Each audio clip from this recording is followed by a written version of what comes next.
இப்போது புதிய அறிமுகம் ஆச்சி ஹோட்டல் சாம்பார் 50 கிராம் ரூபாய் 20 மட்டுமே. டான் பிக்சர்ஸ் ஆகாஷ் பாஸ்கரன் தயாரிப்பில் சுதா கங்குரா இயக்கத்தில் சிவகார்த்திகேயன், ரவி மோகன், அதர்வா, ஸ்ரீலீலா நடிக்கும் பராசக்தி ஜனவரி 10 முதல் திரையரங்குகளில். லட்சக்கணக்கான குடும்பங்கள், கோடிக்கணக்கான கனவுகள். தமிழ்நாடு அரசு ஒவ்வொரு குடும்பத்திடமும் கேட்கின்றது, உங்க கனவை சொல்லுங்க. தென்னிந்திய புத்தக விற்பனையாளர் மற்றும் பதிப்பாளர் சங்கம் பபாசி நடத்துகிற இந்த 49வது புத்தக கண்காட்சியை பொறுப்பேற்று மிக சிறப்பாக நடத்தி கொண்டிருக்கின்ற பபாசியின் தலைவர் திரு R.S. சண்முகம், ஸ்ரீ செம்பகா பதிப்பகம் அவர்களுக்கு என்னுடைய அன்பான வணக்கத்தை தெரிவித்துக் கொள்கிறேன்.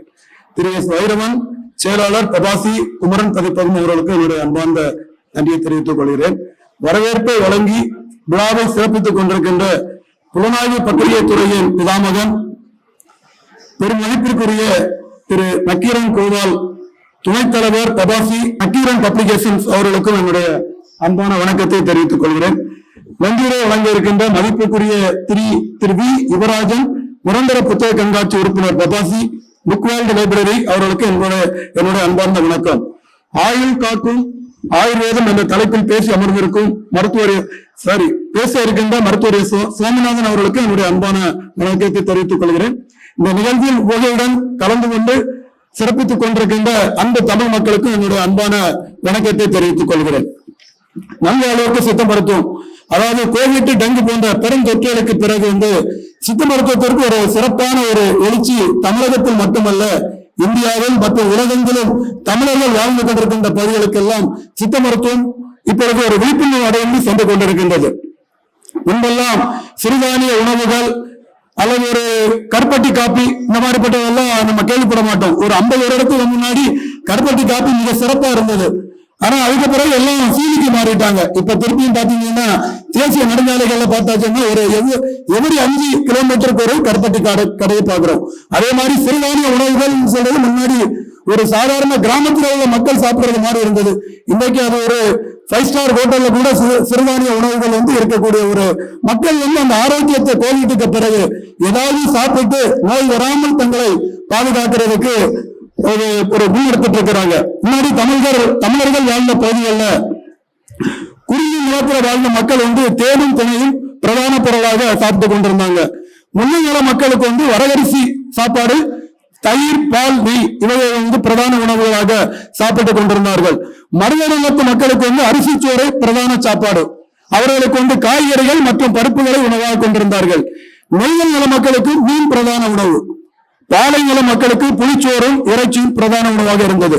அதாவது இயற்கை அந்தந்த பகுதிகளுக்கு மக்களுக்கு கிடைக்கக்கூடிய உணவுகளை சலித்து வழங்கி கொண்டிருந்தது. அந்த உணவுகளை மக்கள் சாப்பிட்டுக் கொண்டிருந்தார்கள். அதாவது பெரும்பாலான வட இந்திய உணவுகள் அல்லது இன்டர்நேஷனல் உணவுகள் வருவதற்கு உண்டான தமிழர்கள் வறுத்தல், சுட்டல், அவித்தல் என்ற 3 முறையிலே உணவை சாப்பிட்டுக் கொண்டிருந்தார்கள். இந்த வகை உணவுகளில் பெருவாரியாக எண்ணெய் கலப்பு இருக்காது. இது உடலுக்கு ஆரோக்கியமாக இருந்தது. ஆனால் இப்பொழுது நவீனம் என்ற பெயரில் நம்மளுடைய உணவு பழக்கம் மாறி ஏராளமான நோய்கள் வந்து கொண்டிருக்கின்றது. அதாவது முன்பெல்லாம் அன்பை பகிர்ந்து கொள்வதற்கும் குடும்ப உறவுகள் ஒரு கூட்டு குடும்ப வாழ்க்கை இருந்தது. உறவுகளை பகிர்ந்து கொள்வதற்கு கூடவே தோள்கள் இருந்தன. ஆனால் இப்போது எல்லாமே ஒரு நல்ல நிகழ்ச்சியும் கெட்ட நிகழ்ச்சியும் முதல்ல ஒரு ஸ்டேட்டஸ் வைக்கிறோம். மன அழுத்தத்தினால் சார்ந்த நோய்கள் இப்பொழுது அதிகமா இருக்கின்றது. நீரிழிவு, இரத்த அழுத்தம், இதய நோய்கள், புற்றுநோய்கள் போன்ற நோய்கள் இப்பொழுது அதிகமா இருக்கின்றது. பெருந்தொற்று நோய்கள் எல்லாம் முன்பு மிக அதிகமாக இருந்தது. சமீபத்தில் தான் நாம் நம்மளுடைய தலைமுறையில் இது கோவிட் என்ற நோயை பார்த்தோம். மற்றபடி பிளேக், அம்மை போன்ற நோய்களை எல்லாம் நம்மளுடைய சந்ததி பார்த்தது கிடையாது. இப்பொழுது சித்த மருத்துவத்தை பொறுத்த வரைக்கும் சித்தர்கள் மனம் மற்றும் உடல் ரெண்டும் நோயற்று வாழ்வதற்கு இந்த மருத்துவ முறையை கொண்டு வந்திருந்தார்கள். திருமூலர் திருமந்திரத்தில் 3000 பாடல்களில் மனநலம், உடல் நலம் என்று வாழ்வதற்கான ஏராளமான பாடல்களை பாடி வைத்துள்ளார். உடம்பை நாம் முன்னும் அதாவது இந்த உடம்புக்குள்ள இருக்கக்கூடிய ஆன்மாதான் இறைவன் வாழக்கூடிய இடம். அதான் திருமூலர் அவருடைய பாடல்ல உடம்பை முன்னும் இழுக்கின்றிருந்தேன், உடம்புக்குள்ளே ஒரு பொருள் கண்டேன், உடம்புக்குள்ளே உத்தமன் கோயில் கண்டான் என்று உடம்பை யானிருந்து ஓம்பு கொண்டேன் சொல்றாரு. அதாவது நவபோரம் உள்ள இந்த உடம்பை நம்ம ஏதோ ஒரு இடம் நம்ம நினைச்சிட்டு இருக்கோம். ஆனா அந்த உடலுக்குள்ளாடுதான் இறைவன் கூட இருக்கின்ற ஆன்மா இருக்குது. ஆகவே இந்த உடலை நம்ம பேணி காக்கணும்னு சொல்றாரு. அதே போல அகத்தியர் மனமது செம்மையானால் மந்திரம் செம்மையாமே, அந்த மாதிரி சொல்றாரு. நம்மளுடைய மனம் வந்து நல்லா இருந்தாச்சுன்னு சொல்லாச்சுன்னா நம்மளுடைய உடல் நலம் மிக சிறப்பா இருக்கும்னு சொல்லிட்டு அகத்தியர் சொல்றாரு. மறுப்பது உடல் நோய் மறந்துச்சாலும், மறுப்பது உடல் நோய் மறந்துச்சாலும், மறுப்பது இனி நோய் வராதிருக்க, மறுப்பது சாவை மறந்துனாலும் சொல்லிட்டு திருமூலர் சொல்றாரு. அதாவது நம்மளுடைய ஒரு மருந்து சொல்லிட்டு சொல்றது உடல் நோய்களை உள்ள நோய்களை போக்கக்கூடிய தன்மையாக இருக்கணும். அதே மாதிரி மரணம் மறுமுறைக்கும் ஒரு நோயற்ற வாழ்வை தரக்கூடிய ஒன்றாக இருக்கணும். சோ அந்த மாதிரி வாழ்க்கையை தான் சித்தர்கள் வந்து பரிந்துரைத்திருக்காங்க. அவங்க வந்து அவங்களுடைய வாழ்க்கை ஒரு நோயற்ற வாழ்வு மனிதன் வாழ்வதற்கு இயமமான செயல்பாடுகளை கொடுத்திருக்கிறாங்க. ஒருத்தன் காலையில மனம் வந்து எப்படி சுத்தமா இருக்கணும், அதே மாதிரி ஒரு நாள் காலையில இருந்து இரவு வரைக்கும் அவங்க எப்படி தங்களுடைய வாழ்க்கை அமைக்கணும்னு சொல்லிட்டு சொல்றதுதான் சித்த மருத்துவத்துடைய மிகப்பெரிய சிறப்பு. வந்து விடியற்காலம் 4 முதல் 5 மணி அந்த பிரம்ம முகூர்த்தத்தில் எந்திரித்து அந்த காலை கடன்களை பண்ணும் பொழுது உடல்ல உள்ள எல்லா நரம்புகளும் தெளிவுற்று இருக்கும். ஏன்னா மாஸ்டர் கிளாண்ட் சொல்லக்கூடிய பிட்யூட்டரி சிறப்பு வந்து தலைவருக்கு கற்று இருக்குது. இந்த பிட்யூட்டரி சிறப்பு அந்த நேரம் தான் நல்ல உற்சாகமா பணியாற்றக்கூடிய நேரம். அதே மாதிரி 10வது கபால நரம்பு, வேகஸ் நரம்பு அந்த நேரத்துலதான் ரொம்ப சுறுசுறுப்பா செயல்படக்கூடிய நேரம். அதனாலதான் இன்றைக்கு வந்து காலையில எழுந்தவுடனே நிறைய பேர் சந்திக்கக்கூடிய பிரச்சனை வந்து ஒரு மனச்சிக்கல் பாத்தீங்கன்னா மனச்சிக்கல் இல்லாத பொழுது வருகின்றதா என்பதுதான். அதுவும் வந்து குறிப்பாக 60 வயதை கடந்தவர்கள் மலச்சிக்கல் பிரச்சனையினால் பெரும் அவதி வருகின்றார்கள். சித்த மருத்துவம் இதற்கு வந்து தெளிவான வரைமுறைகளை கொடுக்கின்றது. இரவு வந்து உணவில், மத்தியான உணவுகளில் ஏராளமான நார்ச்சத்துள்ள காய்கறிகள், பழங்கள் இவைகளை உணவாக எடுத்துக்கொண்டு இரவு உணவை 7 முதல் 8 மணி நேரத்துக்குள்ளாடி மேக்சிமம் ஒரு 9 மணி நேரம் 9 மணிக்குள்ளாக இரவு உணவை எடுத்துக்கொண்டு ஒரு குறு நடை நடந்து 9 முதல் 10 மணிக்குள்ளாடி நாம் நித்திரை செய்ய ஆரம்பிக்க வேண்டும். ஏனென்றால் அப்போதுதான் அந்த மெலட்டோனின் அந்த ஹார்மோன் வந்து நன்றாக சிறந்து நல்ல ஒரு 6 முதல் 8 மணி நேரம் உறக்கம் கிடைப்பதற்கு வகை செய்கின்றது. ஆகவே மலச்சிக்கல் உள்ளவர்களுக்கும் சித்த மருத்துவம் சில மருந்துகளை பரிந்துரைக்கின்றது. திரிபலா சூரணம், கடுக்காய், நெல்லிக்காய், தாண்டிக்காய் போன்ற மருந்துகள் சேர்ந்த திரிபலா சூரணத்தை இரவு 1 டீஸ்பூன் எடுத்து 1 டம்ளர் அல்லது 2 டம்ளர் வெந்நீரில் சாப்பிடும் பொழுது அவர்களுக்கு அந்த காலை பொழுது வந்து மலச்சிக்கல் இல்லாமல் அவர்களுக்கு ஒரு நல்ல இதாக அமையும். அதே வந்து பல் துளக்குவது முன்பெல்லாம் ஆள், வேல், வேம்பு போன்ற குச்சிகளை வைத்து பல் துளக்கினார்கள். ஆளும் வேலும் பல்லு குருதி, 4 செல்லு குருதி. அதே போல் வேம்புக்கு பல் உருவும், வேலுக்கு பல் துளங்கும் என்று சித்தர்கள் பாடியுள்ளார்கள். இன்னைக்கு பார்த்தீர்கள் என்றால் நம்மளுடைய சந்தைகளில் வந்து பிரபல பற்பசைகள் வந்து வேம்பு, வேல், இந்த மாதிரி திரிபலா இந்த மாதிரி கலந்து விற்பனை செய்கின்றார்கள். அதே மாதிரி சார்கோல், முன்பெல்லாம் உமிகரி அவைகளை வைத்து பல் துளைக்கிறோம். பல் வந்து மிக சிறப்பாக இருந்தது. ஆனால் இப்பொழுது கோல்கேட் சார்கோல் வந்து வடிகள் நம்ம சந்தைகளில் பார்க்கின்றோம். ஆகவே ஆரோக்கியமான இது அந்த வாழ்க்கைக்கு, நியம வாழ்க்கைக்கு காலை கடன்களை முடிப்பது, காலை 4 முதல் 5 மணிக்கு எழுந்து காலை கடன்களை முடித்துவிட்டு அடுத்து பல் துளக்குவதற்கு அந்த பாரம்பரிய முறையில் பல் துளக்கி விட்டு அடுத்து உடற்பயிற்சி கட்டாயம் செய்ய வேண்டும். இன்னைக்கு ஏராளமான ஜிம் சென்டர்ஸ் உடற்பயிற்சியை பற்றிய விழிப்புணர்வுகள் மிக அதிகமாக இருக்கின்றது. ஆனால் உடற்பயிற்சி செய்கிறவங்க வந்து தங்களுடைய உடல் வன்மைக்கு மிகுந்த நிறைய பேர் உடற்பயிற்சி செய்கின்றார்கள். உடற்பயிற்சி முதலில் ஆரம்ப ஸ்டேஜில் நடைப்பயிற்சி, நீச்சல் பயிற்சி, சைக்கிளிங் போன்ற பயிற்சிகள் செய்தாலே நம்மளுடைய உடலுக்கு தாராளமாக போதுமானது. ஜிம்மில் போய் மணிக்கூர் கணக்கில் நாம் பண்ணும் பொழுது நம்மளுடைய உடலுக்கு அது ஒத்துக்கொள்ளதா என்று தெரியாது. ஆனால் சித்தர்கள் அந்த காலத்திலே நடைப்பயிற்சி மற்றும் வந்து இந்த மாதிரிப்பட்ட உடற்பயிற்சிகளை சிறப்பாக கூறியுள்ளார்கள். ஆகவே காலை எழுந்துவிட்டு உடற்பயிற்சி செய்துவிட்டு அந்த வேர்வையெல்லாம் தணிந்த பின்பு ஒரு அரை மணி நேரம் சென்ற பின்பு நீராட வேண்டும். நீராடுவது முன்பெல்லாம் பார்த்தீர்கள் என்றால் ஆறு, குளம், ஏரிகளில் முதலாவது நாம் நீராடும் பொழுது கால், அடுத்து இடுப்பு பகுதி, அடுத்து கழுத்து பகுதி, அடுத்து தலைப்பகுதி நடிகருமாறு நம்மளுடைய முன்னோர்கள் வைத்திருந்தார்கள். ஏனென்றால் உடல் சூடு படிப்படியாக நம்மளுடைய உடல் சூடு தணிந்து அடுத்ததாக சிரசில் உள்ள தலையில் உள்ள சூடு தணிகிறது மாதிரி வைத்திருந்தார்கள். ஆனால் நான் எப்போது சவரை குளிக்கும் போது எடுத்த உடனே நம்ம தலையில குளிக்கிறோம். இதனால நிறைய பேருக்கு சைனஸ் அந்த மாதிரி மூக்கடைப்பு போன்ற பிரச்சனைகள் ஏற்படுகின்றது. ஆகவே நம்மளுடைய பாரம்பரிய முறைப்படி குளிக்கும் பொழுது முதலாவதாக கால் பகுதியை நினைத்து விட்டு அடுத்ததாக உடல் பகுதி, அடுத்து கழுத்துக்கு கீழே தண்ணீர் விட்டு அதற்கு பிறகு தலைக்கு குளிக்கும் பொழுது சைனஸ் மூக்கடைப்பு போன்ற பிரச்சனைகள் வருவது நமக்கு தவிர்க்கப்படுகிறது. அடுத்ததாக காலை உணவு. காலை உணவு என்ன சாப்பிடலாம் என்றால், காலை உணவு பழமொழியே இருக்கின்றது. காலை உணவு ராஜா போன்று, மத்தியான உணவு மந்திரி போன்று சாப்பிட வேண்டும் என்று. இன்றைக்கு நிறைய பேர் வந்து வேலை பார்ப்பவர்கள் அல்லது படிப்பவர்கள் காலை உணவை தவிர்க்கின்றார்கள். காலை உணவை தவிர்க்கும் பொழுது ஏராளமான உடற்பிரச்சனைகள் மற்றும் மறதி போன்ற பிரச்சனைகள் ஏற்படுகின்றது. தமிழக அரசு காலை உணவு திட்டத்தை மிக சிறப்பாக செய்து கொண்டிருக்கின்றது. இதற்கு முன்பாக சில பிள்ளைகள் பள்ளிக்கூடத்திற்கு வருவதற்கு முன்பாக வறுமைக்குடன் வருவார்கள். ஆனால் மாண்புமிகு தமிழக முதல்வர் அவர்கள் காலை உணவு திட்டம் நடப்பித்த பிறகு, அந்த திட்டத்தை செயல்படுத்திய பிறகு மாணவர்கள் உற்சாகமாக பள்ளிக்கூடத்திற்கு வருகின்றார்கள். ஏனென்றால் காலை உணவு மிக சிறப்பாக இருந்தால்தான் அவர்களால் பள்ளிக்கூடத்தில் அந்த பாடங்களை தெளிவாக கேட்க முடியும், அந்த ஞாபகம் இருக்கும். அதே போன்று வேலை பார்ப்பவர்களுக்கும் காலை உணவு மிக இன்றியமானது. காலை உணவை தவிர்ப்பவர்களுக்கு கல்லீரல் கெட்ட கொழுப்பை ரத்தத்தில் அதிகப்படுத்தி இதய நோயில் ஏற்படுவதற்கான வாய்ப்புகள் மிக அதிகம். ஆகவே ஒரு பொழுது என்பவர்கள் காலை உணவை தவிர்க்கவே கூடாது.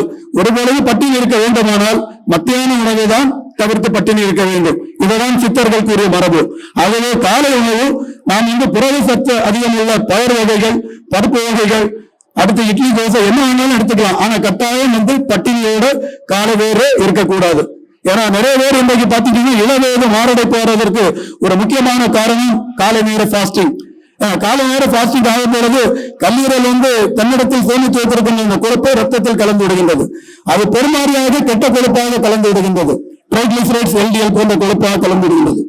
ஆகவே காலை உணவு தவிர்ப்பது நம்முடைய வாழ்க்கையிலேயே அதை செய்யக்கூடாது. குறிப்பாக மாணவர்கள் கல்லூரிக்கு அல்லது பள்ளிக்கூடத்திற்கு செல்வதற்கு முன்பாக பெற்றோர்கள் கட்டாயம் உணவு கொடுத்து அனுப்ப வேண்டும். அதற்காகத்தான் இப்பொழுது மாண்புமிகு தமிழக முதல்வர் அவர்கள் காலை உணவு திட்டத்தை சிறப்பாக செயல்படுத்திக் கொண்டிருக்கின்றார்கள். அடுத்ததாக இளவேளையில் என்ன சாப்பிடுவது, அது பொதுவாக நம்ம டீடாக்ஸ் பண்ற மாதிரி என்ன வேணாலும் சாப்பிட்டுக்கலாம். ஆனா பொதுவாக ஆயில் கலப்பில்லாத, எண்ணெய் பண்டம் இல்லாத உணவு வகைகளை இடைவேளையில் சாப்பிடுவது மிகவும் நல்லது. ஒரு டீடாக்ஸ் பண்ற மாதிரி ஒரு லெமன் ஜூஸ் எடுத்துக்கலாம், இல்லைன்னா ஏதாவது ஒரு ஃப்ரூட் ஜூஸ் சாப்பிட்டுக்கலாம். டீ காபி எடுக்கக்கூடாதுன்னு என்று இல்லை. ஆனால் டீ காபியுடன் ஒரு சிலர் நான் பார்த்திருக்கிறேன், நடைபயிற்சி செய்து கொண்டு வருவார்கள். நடைபயிற்சி செய்து உடனே ஒரு 2 வடையை அப்படியே பேப்பர் அப்படியே ஒட்டி அதை அப்படியே மடிச்சு சாப்பிடுவார்கள்.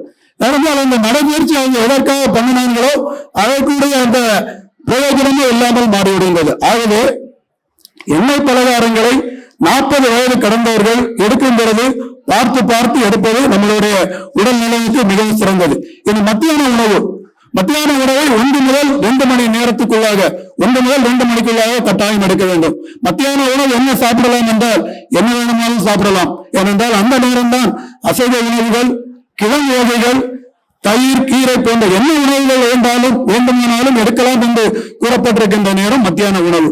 ஆகவே மத்தியான உணவு சிறந்த உணவாக நாம் என்ன உணவு என்றாலும் எடுக்கலாம். ஏனென்றால் கீரை வகை உணவுகளை இரவு நேரம் எடுக்கக்கூடாது என்று இலக்கியங்கள் கூறுகின்றன. ஏனென்றால் கீரை, தயிர் போன்ற உணவுகளை சாப்பிட்டு விட்டு உடனே படுக்கும் பொழுது அது சரியாமல் பிரச்சனை கொடுக்கின்றது.